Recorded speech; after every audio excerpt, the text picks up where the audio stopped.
Regardless, welcome back to the vlog. I hope you got to see the eclipse. It occurred to me after the eclipse that there was something that I did not know before I saw the 2017 eclipse, which is that during totality, when the moon completely covers the sun, you can look directly at it with your raw, naked eyeballs. You don't need solar glasses during the actual totality, only while it's eclipsing. And it looks like a glowing spirit bomb in the air, and all around you is sunset. After the eclipse, my mom found out that one of her friends did not know this. She didn't look up the entire time, so saw none of it, even though she was in the path of totality.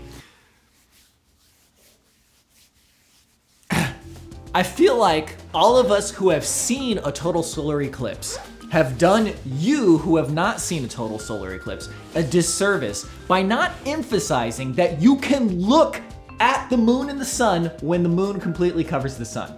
You can look at it for like 3 minutes. It is incredible, and I should have done more to inform people that that was the case. Everybody should have done more. Then again, maybe some of you do that and just don't care, which in that case, that's fine. It's a little bit surprising, but that's fine. Anyway, why Merry Christmas? Because I just had a mini Christmas myself. Granblue Fantasy Relink Deluxe. This game has been in development since like 2016. It is so nice for it to finally be out. But now that I have finished Rebirth, I can finally get to this game. I played a little bit of it.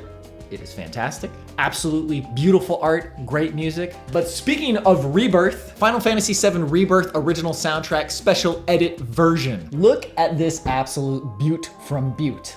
Open it up. Oh, there's the materia. Come on, man. Oh, just gorgeous. Also comes with this huge booklet with track listing and interviews. Special CD with extra tracks. I really wonder what it's like to grow up now where everything's just at your fingertips. I used to look at the back of Game Fan magazine at all of the game soundtracks and just being like, oh, how I wish I could have these. And now as an adult, it's just all available to me. It also came with this nice little notepad, which unfortunately I will never use. Although I should use it. It just seems kind of dumb to not use something so beautiful. Look at that. Can you imagine? Give somebody a piece of paper with that on it. Do you know how delightful that would be? And plus, every time I want to write something, I got this little guy to look at. Come on, man. What am I doing? What am I doing with my life? I ordered this from CD Japan, and since the shipping cost 3,800 yen, I thought I should throw something else in that I wanted to save on shipping. Octopath Traveler orchestral arrangements. First of all, the Octopath series has some of the best music written since the Super Nintendo days. The composer is Yasunori Nishiki, and he is probably about the same age as I am, so he grew up on the same music. And he said something very interesting. I grew up listening to video game and soundtrack albums, and to be honest, I don't usually like it when they change too much. And you know, to be honest, that's how I felt when I was younger too. There's two notorious albums for this. One is The Brink of Time from Chrono Trigger, and two is Grand Finale from Final Fantasy VI. The arrangements were so different that it was really hard for me to like accept it. Now, looking at it with an open mind, it's really fun to have these old melodies reinterpreted in a completely different way. So I see both sides of the coin, but this album does not stray very far from the originals, and it is fantastic. Anyway, final thing, Bayonetta and Vanquish double pack. I got this for $12. I've played Vanquish, have still not played Bayonetta, but Vanquish was a great time. Bayonetta looks to be a great time. 12 bucks, physical copy. I would say that's worth it. Right here is a model A2338 M1 MacBook Pro with a broken screen. So my mom's friend broke the screen. I haven't actually looked at it in person. Okay, yeah. You can see right there. The screen replacement is a fairly straightforward repair. I can do that. It will take maybe an hour or two. Let's get our workspace set up. Let's get the tools, and let's do it.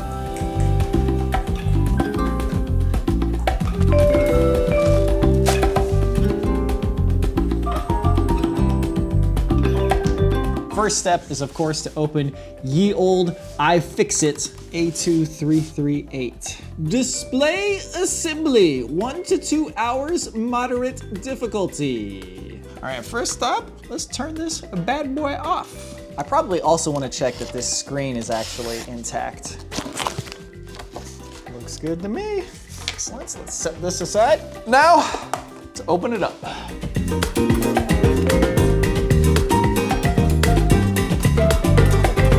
You know what? Actually, this is gonna have to be a time lapse. So, enjoy this time lapse of me fixing this screen.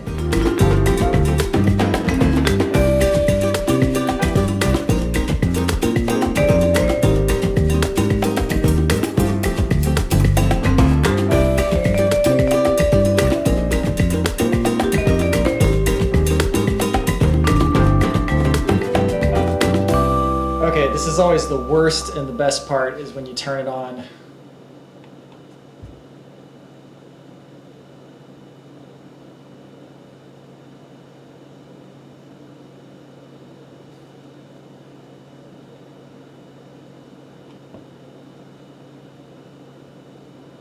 Don't rightly know why it wouldn't have turned on. Like an absolute Dumbo boy, I did not record the moment of truth. Came over here, plugged it into power, turned on like a charm. I did not record it because I'm a Dumbo boy. What type of idiot goes through this whole process of repairing and then doesn't show like the moment of triumph? That's the only important part. I apologize. But in any case, it's working. Screen is great. All right. They had Apple Care. They had Apple Care. Why did they?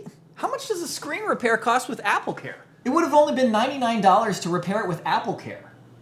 To be clear, they could have renewed their Apple Care for $90, then paid $100 for the screen repair, $190 total. Or they could have done what they did, which is pay $190 for that screen and then have me repair it. But I would have gone with the Apple Care because then you'd have a whole year of protection, and if you broke it again, it'd only be $100.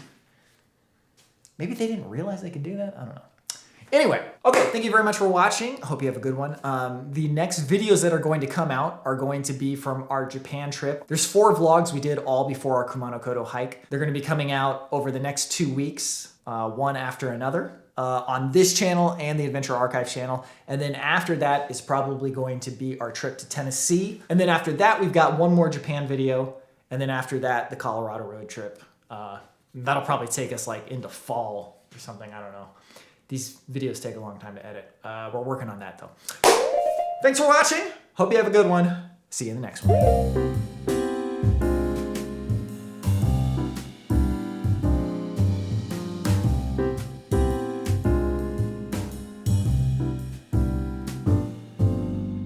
Grand Blue Fantasy Deluxe, Grand Blue Fantasy Relink, Grand Blue Fantasy Relinks, Grand...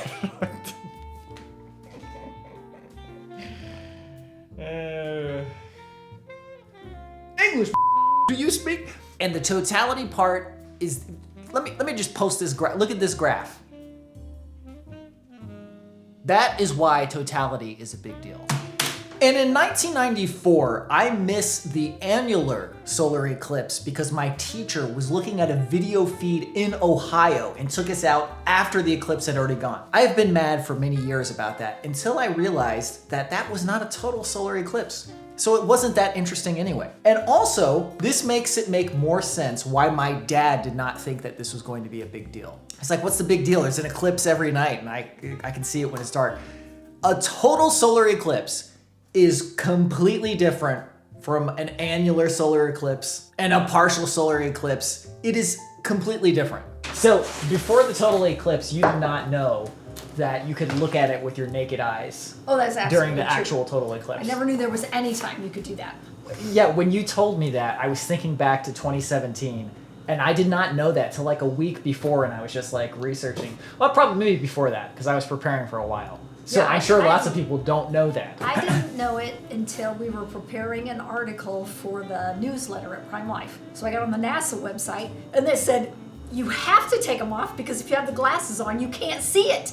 And I was like... Now that I think about it, anybody who might not have known that, if they had the glasses and they were out watching, when totality occurred, they'd probably realize like, oh, I can't see it anymore. Yeah, And then they'd take it off. They'd take it off, but I bet they looked down.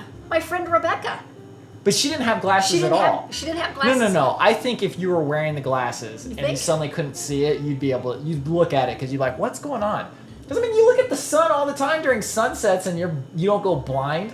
Yeah, but well, yeah, maybe you would. Maybe you would. I'm just trying to square why the people who weren't excited about it weren't excited about Oh, that is why.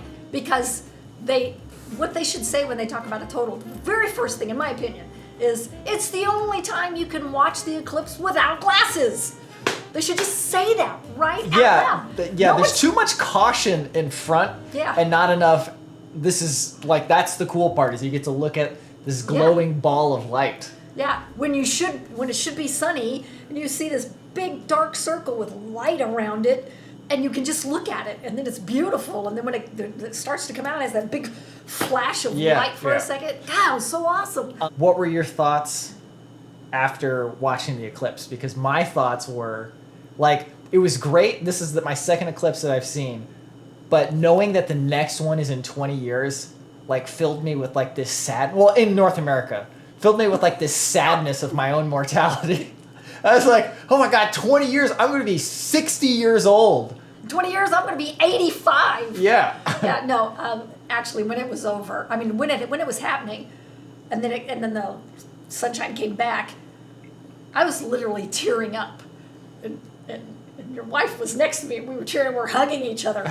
I just thought it was amazing, and how brilliant the sun is, that in a matter of seconds, it just was just light. You couldn't see any circles. It was dark. It was dark. It was All so the dark. lights came on in the neighborhood.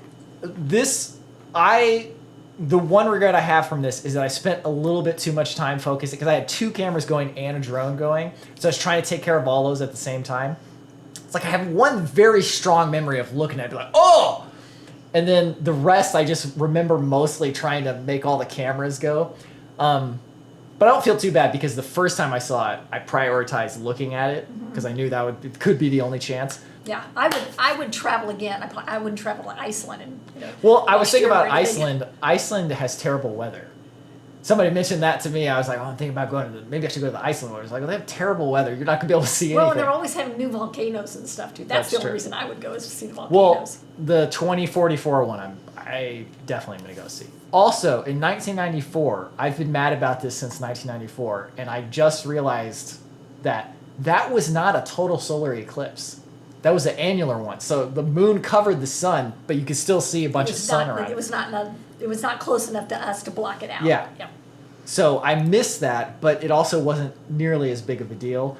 And back then, they didn't even have solar glasses. They were like talking about doing like the pinwheel. Oh yeah, that's exactly what we always did. We always did this. Got a little that's like, why? I could draw a shadow on a piece of paper that would be more interesting. Exactly how I always felt. The funnest thing that I found is when we've had partials, is to look at the shadows through the trees. Oh, and they're all like in 2017? Yeah, I guess it was 2017. Oh, because you got a partial here. We got a partial here. We went to the full. And there were all these, eclipse looking, or what do you call them? Half moons? Crescent, that's the word I'm looking for. Yeah. Crescent lights on my car, on the driveway, everything. That was cool. Yeah. I should have done more to inform people. Well, that's how I feel. Yeah. Especially since that was my job, to inform people. Like, get everybody excited. Because even my brother was like, I don't give a crap about the eclipse. And I was like, what? That's so weird. But I bet he didn't know that either. He didn't know it. Well, maybe he did know it. Well, I know he knew it when I told him that I had been hearing that if you have the chance, you really should see it. It is something to see. And he was very impressed. We got to see it for like 3.5 minutes. That was awesome. And as long as it felt at the time, in retrospect, it feels so short. I'm like, how is it over? Like, I can't get it back. Like, I can't go back and see it again. It's not something you ever get to choose to see. It's just there. And if you're lucky enough, you get to see it. Yeah. I don't know if you remember we met people from other states. Right, yeah. And I was standing up there by you, and I just happened to turn around, and I was jumping up and down. She was there. She's going, "Isn't this cool?" She's like, 20 yards away. And I'm like, "Yes, that's very cool." Yeah. So anyway, just like we made connections. We have each other's telephones number. We've been sending pictures and stuff. This woman is from 3 states away. Yeah, that's true. Yeah. And this event caused us to have a connection. That's true. Yeah. Well, I will say, if you didn't get to see it, as effusive as I am and everybody else is, it is not the most amazing thing I've ever seen. But I am not the average person. I've gotten to see a lot of really cool natural wonders and stuff and go hiking them. So don't feel like I mean, you did miss a one-of-a-kind thing that only happens once every 20 years. But it's not like you can't see other things that are also amazing. No, as corny as this sounds, like nothing compares to the moment you were born and I saw your face the first time, or your brother. Nothing. I've got chills now just thinking about it, like, oh my God, this is a whole nother human. And I did that. That's true, yeah. So solar eclipse is really cool, but you know, there's many other things. Yeah. And your video of it is really good. Well, that's true. The video, you can't get that in person. Like, that's... Yeah, you can't get it in person, but it's a darn good second. Yeah. Yeah. I think if I go again, I'm going to film it, but only film one thing. And that is my favorite shot from this one, which is right before it gets covered and there's that band of light. That is so cool. That was... And I almost missed that shot because I was trying to focus, and I touched... There's like touchscreen focus, so if you touch on the wrong part, like if you touch on an empty black space, it's just going to start focusing back and forth, trying to focus, and it won't be able to do it. But you can't change anything on the camera while it's doing that. Yeah. So I hit the wrong part and it was going... And I was like, God! Yeah, if I see it again in 2044, that's what I'm going to try to capture. Is just that last moment when it was... Yeah. Because that was super cool. That was one of my favorite shots too. That was amazing. It was very good. It was very good. We could do a whole podcast on that. I think we did. Yes, we did.